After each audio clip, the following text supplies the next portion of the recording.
Just drop the can on there.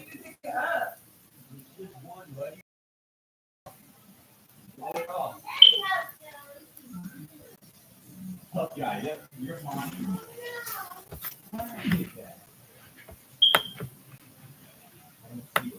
You dropped it again.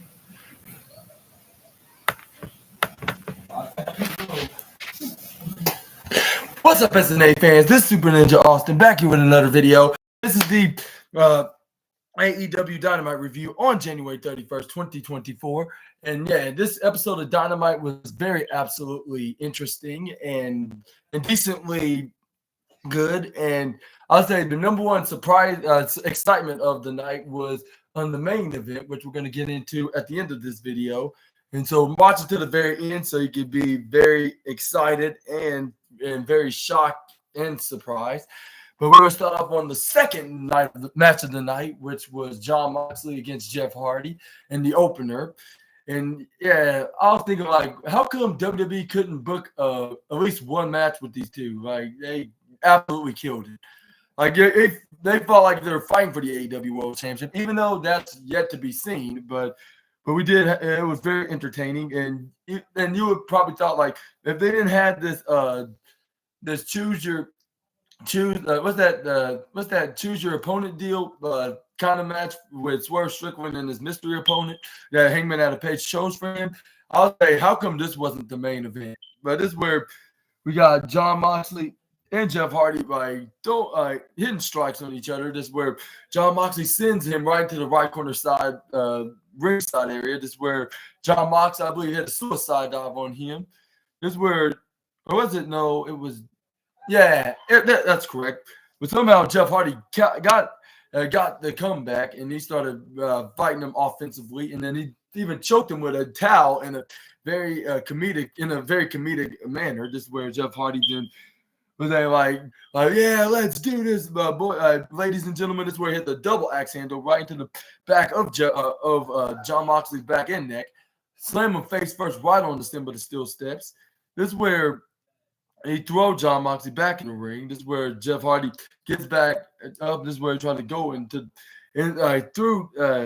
the middle ropes into the top corner into the apron. This is where he gets booted out of there immediately. This is where Jon Moxley tried to hit another suicide dive, which I'll say he was double lucky. He must have found a 2-leaf clover. He successfully did it for the second straight time. And this is where Jon Moxley throws him right back in the ring, slowly but surely. But this is where when Jon Moxley was heading into the ring and try to come up with hit another maneuver, which he grab onto Jeff Hardy's left arm. Like, you must have saw Drew McIntyre did this to CM Punk back from this past Monday on Raw, and he thought he might do it to Jeff Hardy, like by stomping on the left arm. This is where Jon Moxley did it the second time, like boom, like, and this is where Jeff Hardy's like, ow, like, even though it's not injured, but it still hurts like if it was. And this is where Jon Moxley didn't try to go for a suplex onto Jeff Hardy, which he did a flip suplex, like made him do like a somersault, like right in 6 feet in the air. This is where he tried to go for the pin, but Jeff Hardy kicks out at 2.7, right shoulder, left shoulder, and left leg up. This is where Jon Moxley then tried to go for this leg lock, looking like a sharpshooter, but he turned it right onto him, like and it's where he flips over right after he does this leg lock, and he started bending his leg like with his arm, and he had his legs right onto Jeff Hardy's head and try to lock in some kind of new submission he probably came up with, which I wouldn't doubt that's his signature move now as we're going forward in AEW, of course. This is where Jon Moxley didn't start. This is where Jon Moxley is like, you surrender now, which I'm pretty sure he isn't, because he got hit with worse moves and still managed to stay off the ground and not surrender. But anyway, this is where Jon Moxley didn't try to go for a pile driver, but Jeff Hardy flips him right over him and ran back first right onto the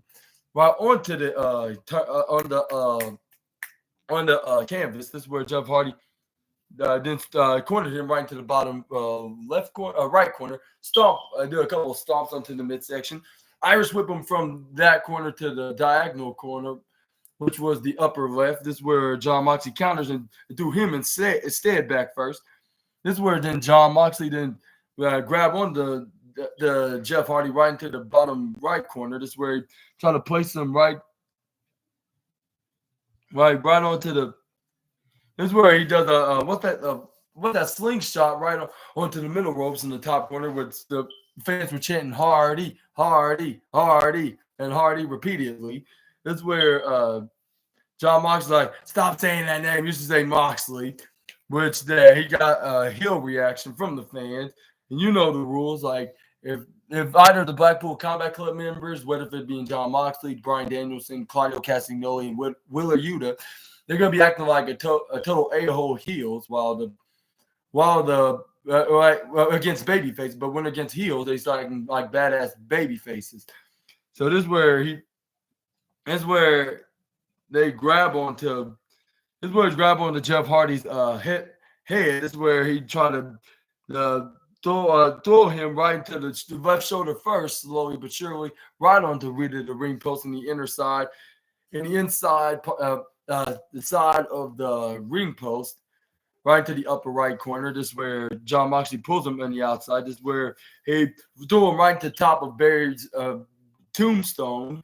This is where he then try to Irish whip him right onto Jeff Hardy, throw him right to the upper left corner, right onto the barricade, which we saw Mystico from CMLL and his Luchador friends watching from the upper left corner.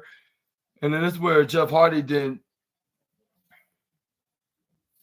This is where John Moxley looked at him. This is where he started arguing that. He was arguing at the Luchadors. This is where he argued at Ruch's manager. Are you okay, Birdie? No, Sam. You fine, yeah. But anyway, this is where John Moxley was like, oh, you want a piece of me to, what's his name? Jose, what? I forget his last name, but yeah, this is where he started arguing him. This is where he gave him the finger. This is where Jeff Hardy came from behind and started hitting right hands right onto the back of his head and his neck.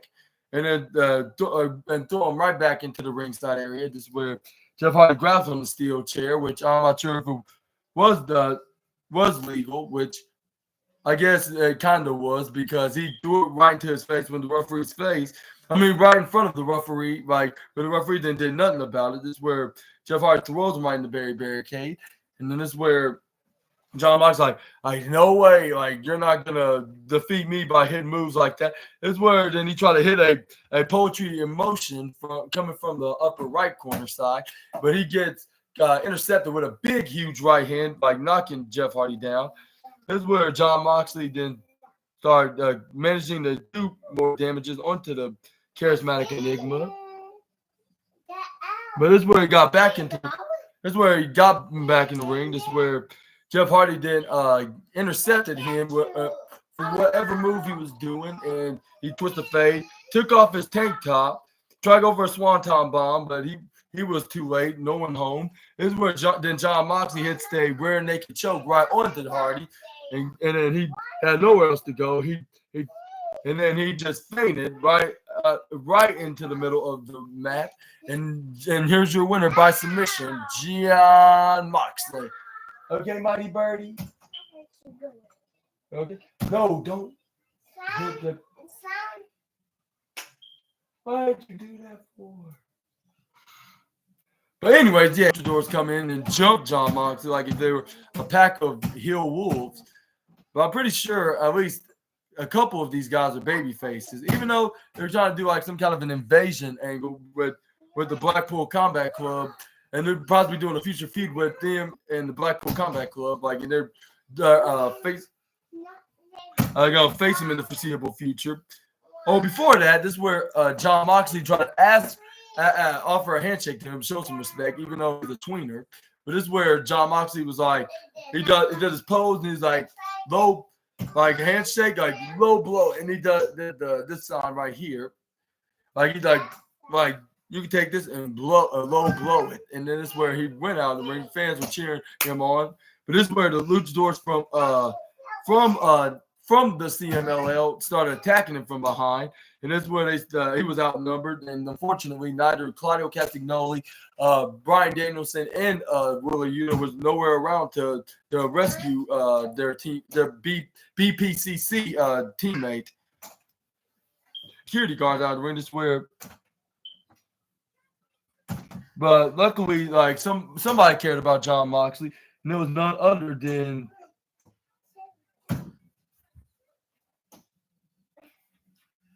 Matt Sydal. And luckily, there's some fellow AEW colleagues that scared him off, which was none other than, I believe, Matt Menard and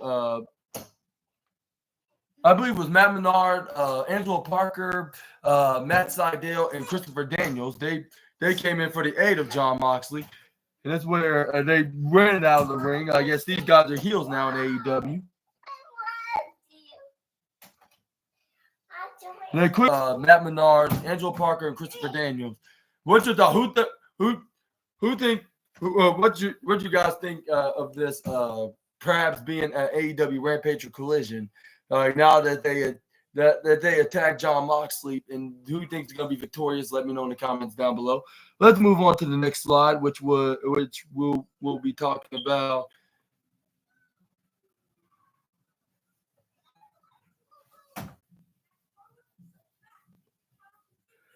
This is where we got Hangman Page get ready for his match, which I'll say this was definitely the third match of the night.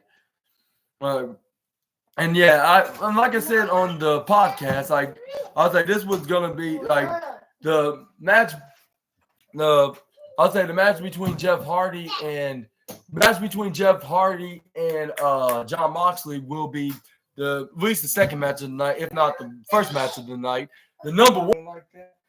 You're gonna break the door off its hinges, and you're gonna be making a hole in it on the wall. Like, you please stop doing that. But anyways, I saw you. Saw me. No, not right now. Uncle SNA got a. Why don't you just say so instead of just playing with the door? Anyways, this is where we got Hangman out of Page getting ready to face. But before he faced him, this is where he sent him a message on a little promo video that he made before the show. But this is where we got to the match, which was Toa Liona, which the announcer called Leona. I was like, if it was Leona, it would be with an E, just like my late great grandmother. But enough about that. Let's start off on this match. This was a very tough task for Hangman Adam Page because also like he has a mean. Toa Liona has a mean streak of being a guy that never lost by he's going to break that streak, or do we think Toa Liona is going to maintain it? Which we saw the results, which we all would have expected happen. This is where we got Toa Liona picks up. We saw a big tackle from Liona on the Hangman. This is where he arcs from the right corner side, but he would have been continue maintaining the beat down the former AEW champion if he haven't did the most unsmart move in sports entertainment / professional wrestling is bow down his head and bend over, which Hangman Adam Page had a sunset flip, and this is where he tried to go for a pin, but Toa Liona tried to this is where he was not budging, even though he barely was losing his balance. But he still tried to go for a big leg drop right onto the chest and shoulders of Hangman. But Hangman moved out of the way, which was a genius move from the Cowboy. Run right to the right side rope, hit a snapmare clothesline right from the left corner rope. But Hangman, after he did his pose, this is where he gets manhandled by Toa Liona. This is where Liona's like, I'm going to be the alpha male and give the advantage to my leader Swerve, which I was like, even if he, but Liona, I don't think that's going to give him any kind of advantages because whether if he wins or lose, he's still going to be in some kind of a contenders match with your boss or leader of your group. And one of them going to get whoever wins is going to get a guaranteed shot against Samoa Joe for his AEW World Championship, or whoever Samoa Joe's probably going to face at AEW Revolution. But anyway, this is where the Toa Liona start putting his leg and start doing a leg lock around the head. What's the matter? This is where he started putting the leg right onto the back of the neck and the back of the Hangman Adam Page. He started squeezing them and then went face first right onto the ropes.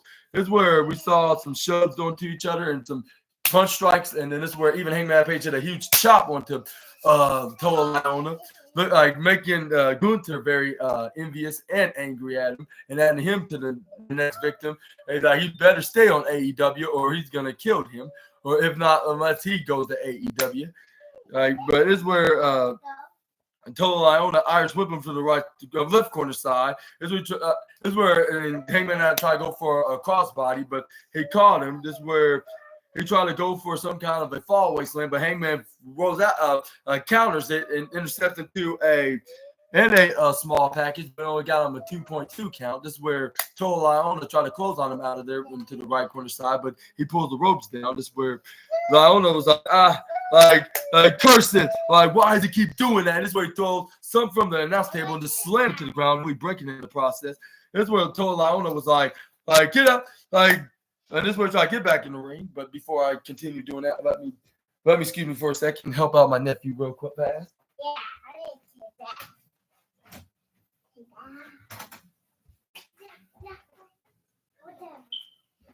You want me to put on No. Uncle SNA's busy. He's trying to finish on the podcast. Can you wait until 9?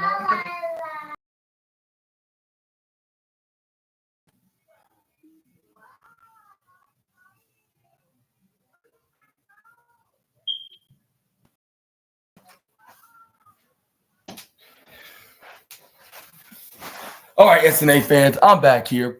This is where we got Hangman Adam Page. He hits a big right hand when Toa Liona try to get back onto the right corner apron. This is where Hangman Adam Page repeatedly hitting right hands right to the face until he saw the bottom rope. He's like, hey, this is one of my moves that I usually do.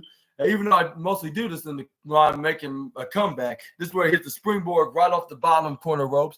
I go for a clothesline, which he barely had him leaning. This is where he tried to go for the bottom corner, tried to go for a clothesline that way. This is where Toa Liona was still up into the corner. And this is where he started doing like this, like if he was Solo Sikoa and Umaga. Grabs him, throw him over the top rope, and they went side first right into the concrete floor, which is the second hardest place into the ringside area.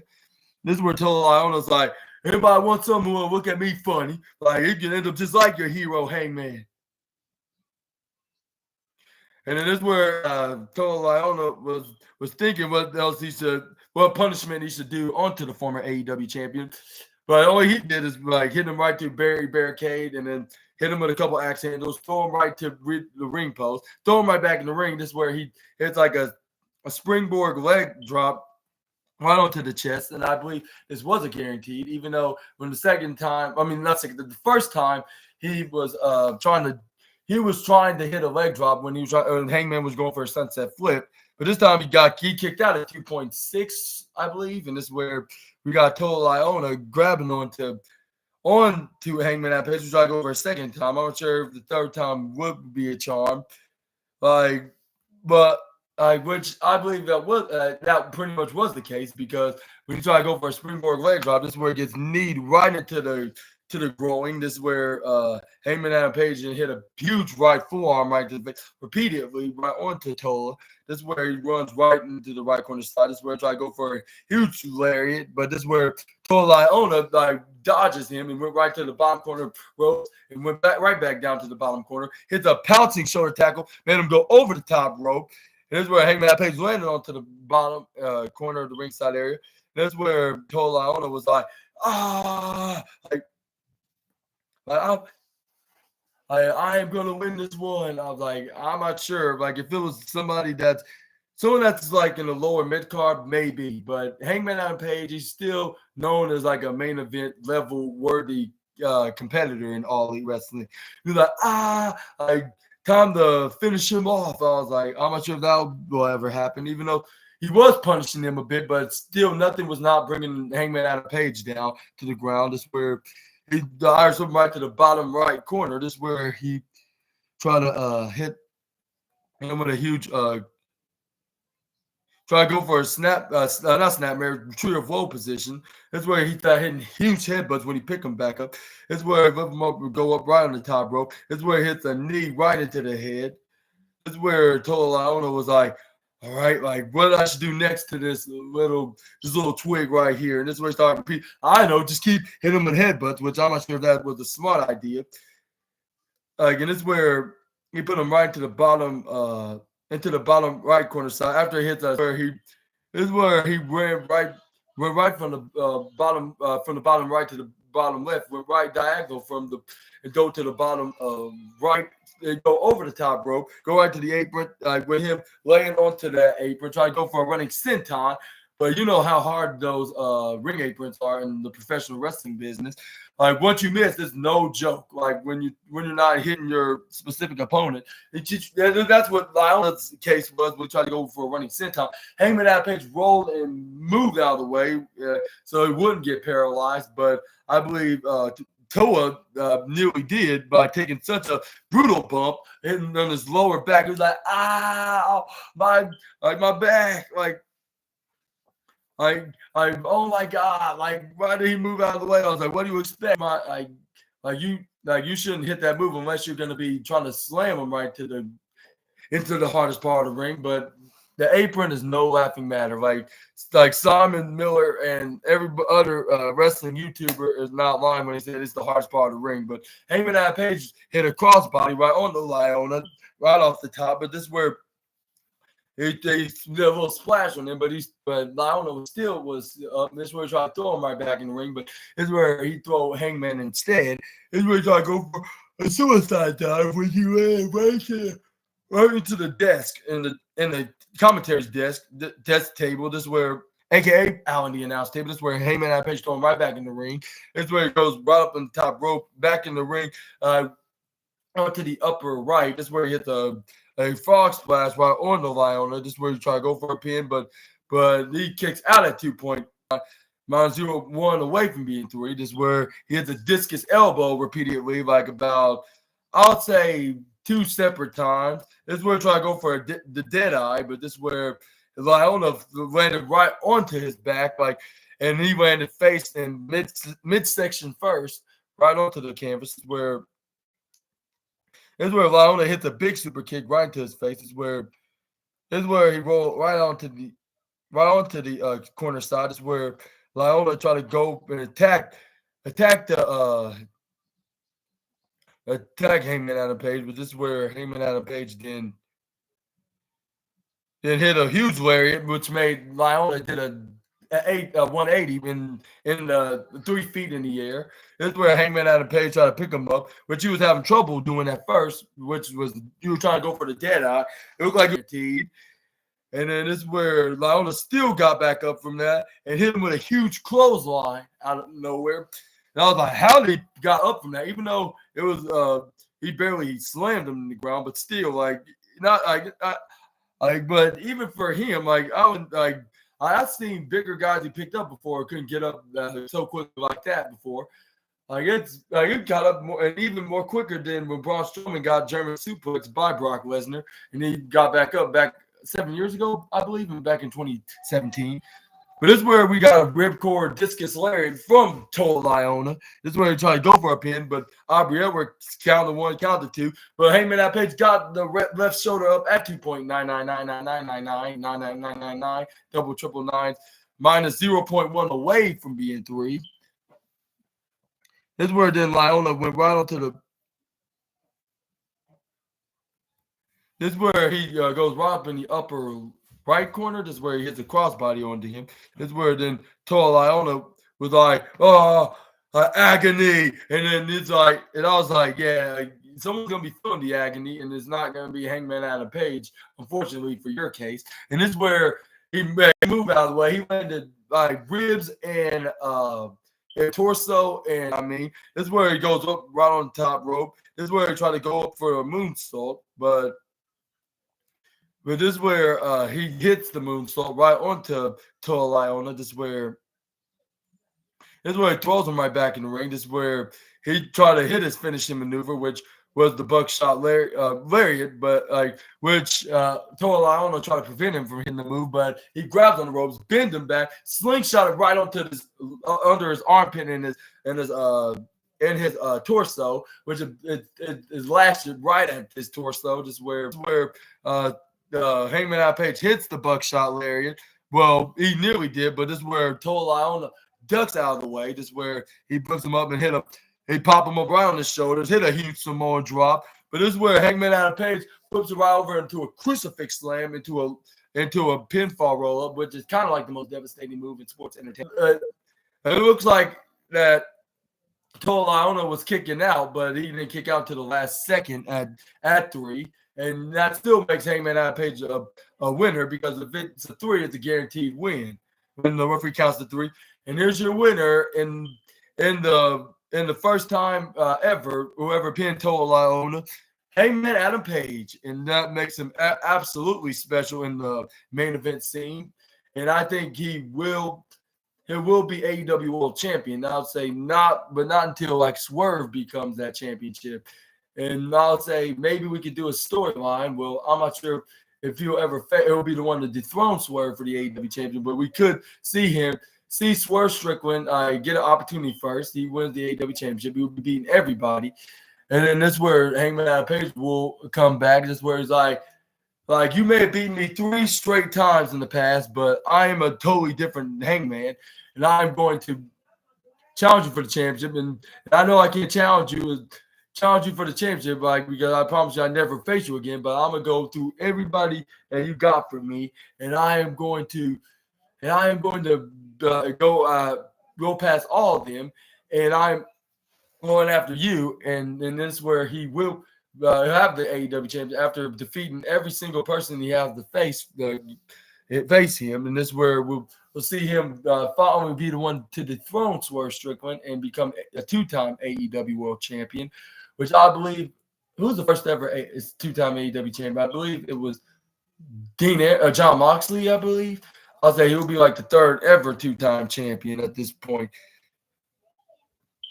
And this is where we got Hangman Adam Page going face to face with Toa Liona, with Tim Blue, who's not very happy because he tried to bulldoze him right from the outside of the ring. But luckily, Hangman Adam Page moved right out of the way, went dug down, and he landed right onto the outside, hard, even though hard, but luckily he landed out hard. Even though he went right on the middle ropes, but he still landed pretty brutal. But luckily, he got back up and he managed to get back on his feet. Here's where Liona tried to get back in the ring in a sneaky fashion, like he tried to sneak up on and ambush the Cowboy. This is where, Liona was very pissed off. He started rocking the chair. He was like, curse it. That wasn't supposed to happen. He was supposed to let me Samoa drop. I was like, Toa, he's not supposed to let you do anything because he's wrestling against you, and it's not like it's a squash match. Even if it was, he don't take orders from you. He takes orders from his boss, Tony Khan. But yeah, let me know in the comments down below, what's your thoughts on this match, and do you agree to be the 3rd match of the night, or do you think it's more number 1 and number 2? Sound off below about that. But this is where every time we try to attempt to sneak, but Hangman Adam Page was ready to come in, step in, if you want to jump froggy, I'm ready for you. And this is where he's like, oh, forget it. I'm gonna let Swerve take care of you. And then this is where he starts sitting in that chair that he was whacking with. This is where we got some of the producers and even. This is where this is where one of the producers gave him some paperwork to the Young Bucks, aka individually Matthew and Nicholas Jackson. Hopefully I get that correct and properly correct and respectfully. But anyways, this is where he accidentally called him Nick Jackson. This is where he's like, Nick, Nick, I'm getting tired of this disrespect, brother. For the last time, our birth certificate names states it's Nicholas and Matthew Jackson. And this is where he's but guess what? You just got a $500 fine under your name, sir. Excuse me, I'll be right back. What's the matter, Birdie? What's the matter, bro? Are you okay? What's the matter? Is that why he's crying? Yeah, I think it's because you don't see the blanket. Where's the big blanket at anyway? Is she gonna wash clothes or something? Maybe she is. Got some under Ryan blanket? You got any other blankets? I knew I'm gonna have to buy him another blanket. You find him a living room. Boy, why are you crying about that when you should have now he's smiling. Why did you say so? Exactly. Why was he crying? Mm-hmm. If it was right there. Exactly. All right, SNA. Matt Jackson's like, oh, like, hey, sir, like, sorry about that. He's my brother's a little hothead here right now, like, so make sure you pay that fine. Like, please pay that fine as soon as you can. Like, please and thank you. This way, this fifth bump right onto this guy. He kind of looked like Chris Van Vliet if he was younger. This producer that actually called him Nick and Matt Jackson when he was supposed to call him Matthew and Nicholas Jackson. What's your thoughts on this new gimmicks of them being professional and proper? Let me know in the comments down below. Let's move on to the next slide, which was Wardlow taking on Commander with a K, which I'll say this was a very harsh and brutal battle between the athletic luchador and the powerhouse big man. And I would say this was probably the fifth match of the night. I will name right now. But anyways, let's get started like talking about this match. This is where we got some more matches that are in the fourth and the first match, like that earned themselves the match of the night and the fourth match of the night. But I'm just gonna get there in just a moment. But we're gonna. And not saying that the Hangman Adam Page match wasn't bad. Like, it's just that the Hardy and the Moxley match was main event worthy. Like, they're fighting for the AEW championship. That's why I'm getting second.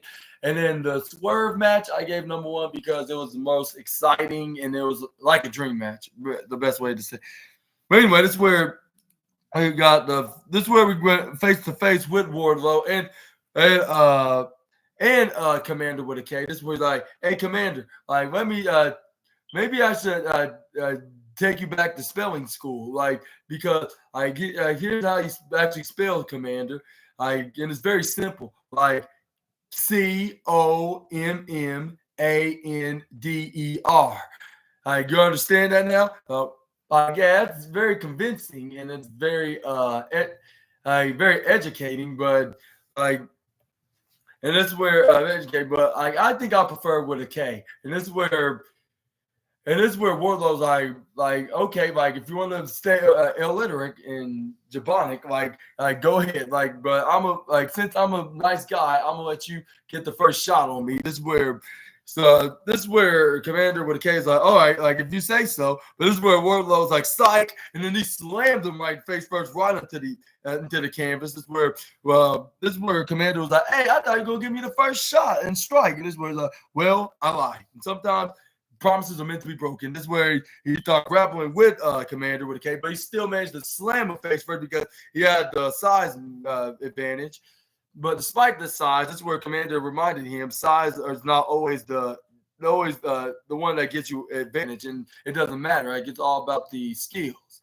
And this is where you got into a back to belly maneuver. This is where we're about to go for a German suplex, but this is where Wardlow hit him with a big single back elbow right into the face of Commander with a K, spin him around, trying to educate him with some beatings, which I'm not sure if violence is going to solve any spelling equations that he's trying to teach him of doing.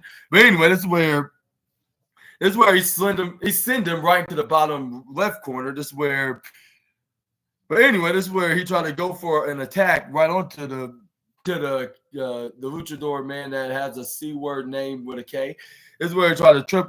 This is where he grabs onto. This is where Wardlow, he rolls out of the ring. This is where he tried to grab on him, but he tried to trip him over right off the apron, but he kicks him kick his leg right off of him, and he fell right onto the bottom corner of the barricade. This is where then Wardlow starts stalking the luchador with a K. This is where he got back in the ring from the right corner ringside area. This is where he runs right back following after. This is where it's a middle drop kick right into the left leg. This is where he started repeatedly doing onto the right leg. This is where he runs when he was on his single knee. This is where he had him in the middle drop kick right into the face. This is where Commander was like, "Come on, let's go. Let's make this go around and around." This is where before he can go for another cycle of running kicks to the former AEW TNT champ. This is where he grabs on around his neck, look like about to go for a choke slam, but this is where Commander would start kicking him with kicks right into the left and right. This is where he runs right into the bottom, the left corner side, left hand side ropes. This is where he try to run and try to hit a flying crossbody, but this is where Wardlow catches him, hit a spinning power slam right in the middle of the ring with him still standing. But Adam Cole's like wonderful, like impressive, amazing, And I was like, yeah, this is very humiliating for poor Commander. This is very way too heartless and way too evil, even for Wardlow in this gimmick. Like, I was thinking, like, as much as I am a fan of most of these guys in the Undisputed Kingdom, like, I think this is very cruel and isn't good for the poor luchador, I should say. Yeah. Anyway, this is where he grabs onto Commander with a K. This is where he starts stomping him right onto the back. This is where Wardlow started repeatedly doing, and this is where Commander was like, "No, I give me a breather." This is where he's like, "Well, this is not there's no timeouts in wrestling, so no, I'm not gonna stop. I'm gonna beat you until there's no life left in you." This is where he starts stomping on his right hand. This is where he started. This is where Wardlow just started mocking the referee. This is where he's like, "All right, get off of him, get his foot off of his neck, like he's on the rope." He's like 1, 2, and this is where he started doing the fingers. He's like 3, and then when he's 4, he got his foot off. This is where Wardlow's like, "All right, like, yeah, time to get back up, Commander." This is where he picks him back up. This is where he tried to go for it. Fireman's carry to an F10, which he marched around a little bit in a big circle into the canvas until he started spinning around and made him go like I'll say it made him go like 1,200 miles per hour, like right 10 feet up in the air. I was like, now I see why they call it F10. But this is where he spun around. This is where he rolled out of the ring. This is where Wardlow's flexing his muscles. He's like, yeah, like this is what me working out pays off doing. This is where he tried to go for a powerbomb of Symphony, right onto, I believe, Simba the Steel Steps, but this is where Commander with a K countered out of it. Hit him with a hurricane right in the face first, right on the Simba. This is where Commander with a K still manages to get back up. This is where he springboards right off a springboard crossbody or a moonsault right off the ropes. But this is where Wardlow got up right on side, like if it was Brock Lesnar. If this allegations and this lawsuit endeavored by this, but anyways, this is where Wardlow got back in the ring as soon as he hit him with a huge clobbering clothesline. This is where he tried to get back in the ring, but he kicked onto the ropes and hit his leg and the jewels of the family making. This is where he runs right up through the top corner ropes. This is where he runs, hit the middle drop kick right into the Wardlow's face. This is where he went to the top left corner. This is where he tried to go for a dot. This is where he got right to the left corner, the top ropes in the left corner. This is where he runs and hit a middle drop kick, made him do a what's that called? He hit his back right onto the bottom left corner side. This is where Commander with a K then went right on the top rope. This is where he then go for a reverse 450 splash right onto Wardlow. This is where he almost had him, but this is where Wardlow kicks out at 2.6. And this is where he was like, how did he kicked out of that? And I hit a triple first right onto his midsection in his throat. This is where Wardlow then got back up. This is where he hits him. He leveled him with a big symphonizing clothesline trying to go for a powerbomb symphony. This is where he went right on to Adam Cole's like, no, like, I'm not gonna do it just yet. Like Adam, like I'm gonna do this move over the top rope into the bottom right, where Steve lifted him up, draped him off of the turnbuckle, hit a big knee strike right to the face, then went for the power bomb of symphony and got the 1, 2, 3. And then your winner of this second mid-card match, I believe, Wardlow. But it's where Tony Schiavone smartly said, say hi to your girlfriend for me. Like, she's the one that actually, that's someone that's worth talking to. And then this is where Adam Cole's like, you better keep away from my girlfriend. Like, it's bad enough you were being a bit creepy and freaky for when y'all were at that sauna back a couple years ago when I was in the injury list. But anyway, this is where we had the Undisputed Kingdom throw Commander with a K back in there. This is where Roderick Strong shouted at him saying, "Commander!" And he was like, you should have taken my offer when I did from this past Saturday at Collision and made a deal and waited until I got the AEW International Championship, or you should have successfully won the AEW International Championship. I was like, well, that doesn't make any sense. Like even if you did have a title opportunity before he get a title opportunity before Commander did.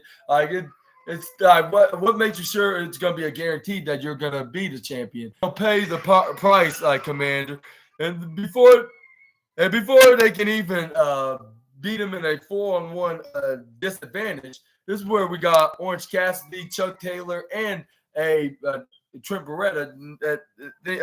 Trent Beretta with him, returning Trent Beretta, I should say, because last time I saw Trent Beretta, he was looking like he's about to turn on, but it seemed like he made up. They hugged, gave the people what they want, if that's what they really want. But anyway, this is where they came out, and that's where they fought. This is where Adam Cole was like, "Orange, like, do you want to fight right here, right now?" Like. And this is where Orange Cat's like, sure, right? I want to fight, right? We won't have to wait until Revolution. How about I defend my international championship tonight? And this is where Roderick Strong started making freshly squeezed. Like, thanks for coming out here, though. Like, see you later. And this is where he brought out. I was like, and the fans would be like, boo, and me included. And I was like, what's the point of looking like you're about to accept the challenge and you want the title shot sooner rather than later, just for to decline it and say, I'm gonna wait until see you in a month from now in the AEW Revolution. And I was like, what a very horrible person, lad. Yeah, selling wolf tickets and he's not even backing up his word. Like that just don't make no sense. And not backing up and cashing in those tickets, I should say, with nobody not buying them whatsoever. This is where we got this is where we move on to the next slide. But before I do talk about that, what's your thoughts? Do you think Roderick Strong's gonna be the one to dethrone Orange Cassidy for the International Championship, or do you think Orange Cassidy's gonna retain for AEW Revolution? Let me know in the comments down below. But this is where we got Darby Allin and Ricky Starks and Big Bill. Like a week before their big title match next week for the AEW World Tag Team Champions. This is where Tony Schiavone was like, "Good segment." Like, and he's like, we got Ricky Starks from the right hand corner with his tag partner Big Bill, and we got Sting and Darby Allin in the left. And then Ricky Starks made it clear that this time to talk about Darby Allin and Sting face to face, but like in a more professional manner and no physicality, and there'll be no physicality. And if there was gonna be any physicality, you know that we would not have sat down and talked to Sting and Darby Allin. Like is that right, Mr. Starks? Is where it's like absolutely Schiavone. Like thank you. I thought it would be appropriate to actually talk to us face to face, Sting and Darby. Like with respect, I want to take this time to personally tell you, Sting, respectively, man, what a journey